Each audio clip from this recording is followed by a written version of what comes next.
Direction में electric field होती है उस डायरेक्शन में पॉजिटिव चार्ज क्या करता है, फोर्स एक्सपीरियंस करता है। और जो डायरेक्शन इलेक्ट्रिक फील्ड का होता है उसके ऑपोजिट नेगेटिव चार्ज पार्टिकल क्या करता है, फोर्स एक्सपीरियंस करता है। देखो ये थ्योरी पढ़ी कि नहीं पढ़ी हमने। जो डायरेक्शन इलेक्ट्रिक फील्ड का होगा उस डायरेक्शन में पॉजिटिव चार्ज पे फोर्स लगता है, और जो डायरेक्शन इलेक्ट्रिक फील्ड का होता है उसके ऑपोजिट नेगेटिव चार्ज पार्टिकल क्या कर रहा है, फोर्स एक्सपीरियंस कर रहा है। तो ध्यान रखना ये जो फोर्स है, ये फोर्स की इक्वेशन अगर देखोगे तो ये फोर्स की इक्वेशन फर्स्ट क्वाड्रेंट में जा रही होगी। देखो ऐसी फोर्स की इक्वेशन है कि नहीं, एक्स कंपोनेंट भी पॉजिटिव है, वाई कंपोनेंट भी पॉजिटिव है, तो ये फोर्स है और ये फोर्स फर्स्ट क्वाड्रेंट में जा रहा है। लेकिन ध्यान ना, ये फोर्स कौन एक्सपीरियंस कर रहा है, ये फोर्स एक्सपीरियंस किया है नेगेटिव चार्ज ने। और नेगेटिव चार्ज की प्रॉपर्टी है कि नेगेटिव चार्ज हमेशा फोर्स एक्सपीरियंस करता है ई के ऑपोजिट। तो अगर इस पे फोर्स इस डायरेक्शन में बन रहा है तो ई का डायरेक्शन इसके क्या होगा, उल्टा होगा। देखो समझ में समझ में आया, ये प्रॉपर्टी हम यूज कर रहे हैं। हमें उस पॉइंट पे इलेक्ट्रिक फील्ड फाइंड आउट करनी है वेक्टर फॉर्म में, हमें इस पॉइंट पे इलेक्ट्रिक फील्ड फाइंड आउट करनी है वेक्टर फॉर्म में। और हमें मालूम है कि नेगेटिव चार्ज पार्टिकल पे जो फोर्स लगता है वो हमेशा ई के ऑपोजिट होता है। तो फोर्स अगर इधर होगा तो ई उसके ऑपोजिट होगा। तो हमें करना क्या है, अगर वेक्टर फॉर्म में कैलकुलेट करने जा रहे हो तब तो जो भी फोर्स है उसका हम क्या ले लें, नेगेटिव ले लें।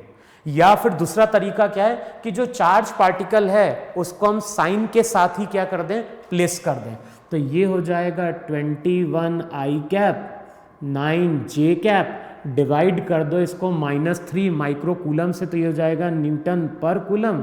माइनस साइन इधर आ जाएगा तो इलेक्ट्रिक फील्ड हो जाएगी -7 आई कैप -3 जे कैप, ये हो जाएगा न्यूटन पर कूलम।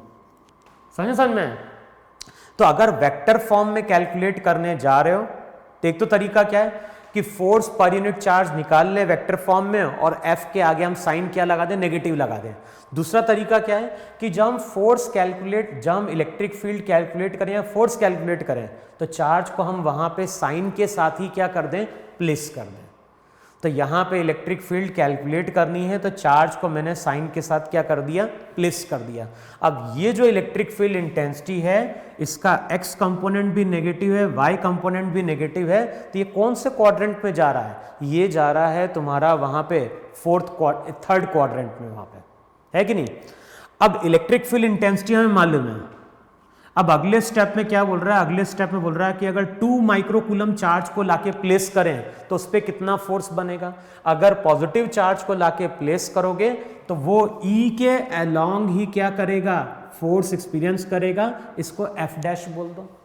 अब रिजल्ट हमें क्या यूज करना है, किसी पॉइंट पे इलेक्ट्रिक फील्ड इंटेंसिटी मालूम है, वहां पे अगर क्यू चार्ज को लाके प्लेस करोगे तो फोर्स जो रहता है, फोर्स होता है क्यू इंटू ई, 2 से मल्टीप्लाई करोगे तो रिजल्ट हो जाएगा -14 आई कैप -6 जे कैप, और जो यूनिट रहेगी वो हो जाएगी वहाँ पे माइक्रो न्यूटन। क्लियर। तो जो हमने थ्योरी डिस्कस करी है उसी थ्योरी पे मैंने ये 2 क्वेश्चन वहाँ पे क्या किए, सॉल्व किए। अब आगे हम लोग कुछ केसेस डिस्कस करने जा रहे हैं।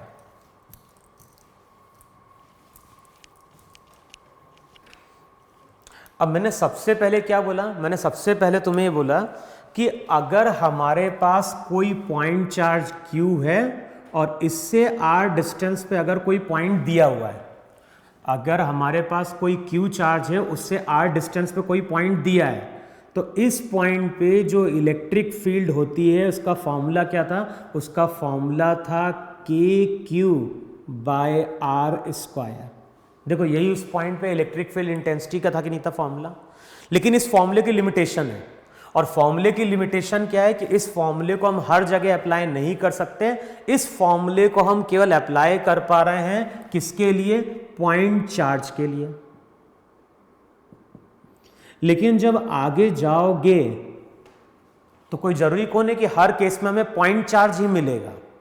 अब आगे जब जाते हैं तो वहां पे इलेक्ट्रिक फील्ड इंटेंसिटी हमें कई बार कैलकुलेट करनी पड़ती है रिंग के कारण। एक रिंग है, रिंग को हमने चार्ज दे दिया, उसके कारण इलेक्ट्रिक फील्ड इंटेंसिटी कैलकुलेट करनी पड़ती है। फिर आगे जाओगे तो कई बार वहां पे चार्ज डिस्क होगी, डिस्क के कारण हमें इलेक्ट्रिक फील्ड इंटेंसिटी कैलकुलेट करनी पड़ेगी। फिर आगे जाओगे तो कुछ केसेस में देखोगे इलेक्ट्रिक फील्ड इंटेंसिटी हमें कैलकुलेट करनी पड़ती है लाइन चार्ज के कारण। लाइन चार्ज का मतलब है किस तरह से इमेजिन कर लो कि एक रोप है, एक रस्सी है मेटल की, और उस पर हमने थ्रू आउट क्या कर दिया, चार्ज दे दिया। फिर आगे जाओगे तो कुछ केस में हमें इलेक्ट्रिक फील्ड इंटेंसिटी कैलकुलेट करनी पड़ती है जबकि हम बात करते हैं स्फीयर की या फिर बात करते हैं वहाँ पे शेल की। तो आगे जब कुछ केसेस आते हैं तो वहाँ पे हम इलेक्ट्रिक फील्ड इंटेंसिटी कैलकुलेट करेंगे रिंग के कारण, डिस्क के कारण, लाइन चार्ज के कारण, स्फीयर के कारण, या फिर किसके कारण, शेल के कारण। देखो है कि नहीं वहाँ पे। तो सबसे पहला जो हम केस लेने जा रहे हैं तो उसमें हेडिंग डालो वहाँ पे इलेक्ट्रिक फील्ड इंटेंसिटी किसके कारण, electric field intensity due to ring. तो सबसे पहले हेडिंग डालो वहां पे electric field intensity due to uniformly charge ring. तो सबसे पहले हम बात कर रहे हैं किसके कारण, इलेक्ट्रिक फील्ड इंटेंसिटी एक रिंग के कारण। अब रिंग को हमने चार्ज दिया है Q, रिंग का रेडियस क्या है R। अब देखो ये तुम्हारा x एक्सिस है और ये तुम्हारी क्या है, y एक्सिस है। अब हम कॉमन केस की बात कर रहे हैं जो बहुत जगह यूज होता है। अब हमने क्या किया, एक रिंग ली, रिंग को चार्ज दिया, लेकिन उस रिंग को हम प्लेस कर रहे हैं YZ प्लेन में। तो ये YZ प्लेन है और इस YZ प्लेन में हमने इस तरह से लाके एक रिंग को लाके प्लेस किया। तो इस तरह से एक रिंग है, रिंग को लाके हमने यहां पे प्लेस किया, रिंग को हमने चार्ज दे दिया Q। ध्यान रखना ये रिंग XY प्लेन में नहीं है।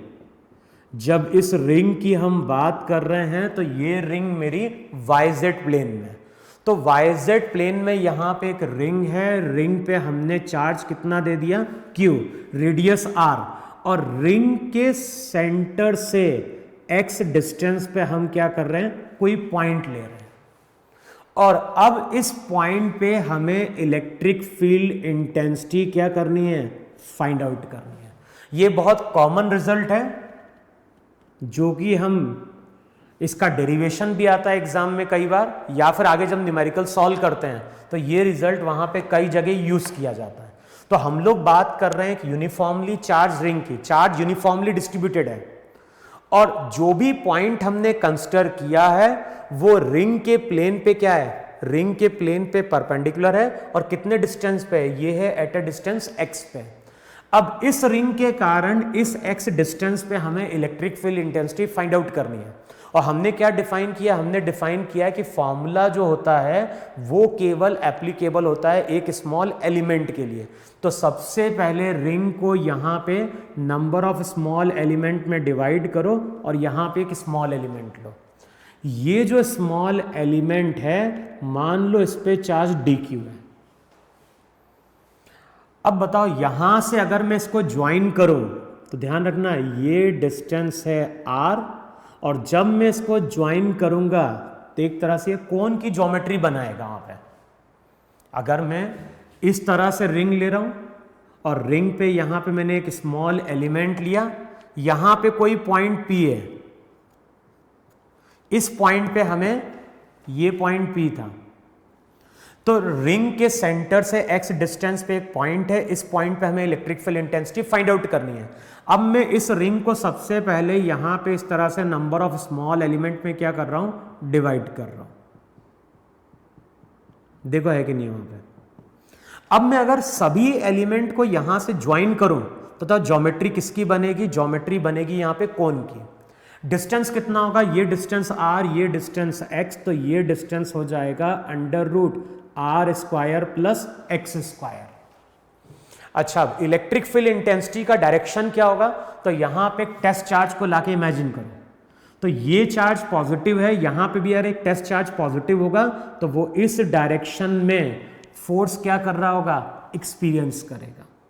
जो डायरेक्शन फोर्स का होगा वही डायरेक्शन वहां पे क्या होगा? इलेक्ट्रिक फील्ड का होगा। देखो आएगा, होगा कि नहीं होगा वहां पे? तो इस केस की अगर हम बात करें तो इलेक्ट्रिक फील्ड जो रहेगी उसका डायरेक्शन कुछ इस लाइन के अलोंग कुछ ऐसा बनेगा। अब ये इलेक्ट्रिक फील्ड कितनी होगी? तो ये इलेक्ट्रिक फील्ड हो जाएगी के क्यू अपॉन आर स्क्वायर। तो इसका स्क्वायर करोगे तो रिजल्ट हो जाएगा आर स्क्वायर प्लस क्या हो गया? X square. अब यहां पे तुम क्या बोलोगे? ये एंगल अगर थीटा है तो ये एंगल भी यहां पे कितना? थीटा। और इस इलेक्ट्रिक फील्ड की अगर बात करोगे तो इसका एक कंपोनेंट यहां पे बनेगा डी ई कॉस थीटा, और एक जो कंपोनेंट नीचे की ओर जा रहा होगा वो कंपोनेंट जा रहा होगा डी ई साइन थीटा। है कि नहीं समझ में? तो यहां पे अगर इस पॉइंट की हम बात करेंगे तो इस पॉइंट पे इलेक्ट्रिक फील्ड इंटेंसिटी के दो कंपोनेंट होंगे। एक्स कंपोनेंट होगा डी ई कॉस थीटा, और अगर हम y कंपोनेंट की बात करें तो y कंपोनेंट होगा डी ई साइन थीटा। अब हमें क्या करना है? हमें थोड़ा इमेजिन करना है। क्या चीज इमेजिन करनी है? कि जैसे ये रिंग थी, इस रिंग पे इस तरह से हमारे क्या थे? पॉजिटिव चार्ज थे। यहां पे कोई पॉइंट P लिया था हमने। अगर मैं यहां से ज्वाइन करूंगा तो ऐसी कुछ लाइन बनेगी, यहां से कोई ज्वाइन करूंगा तो ऐसी लाइन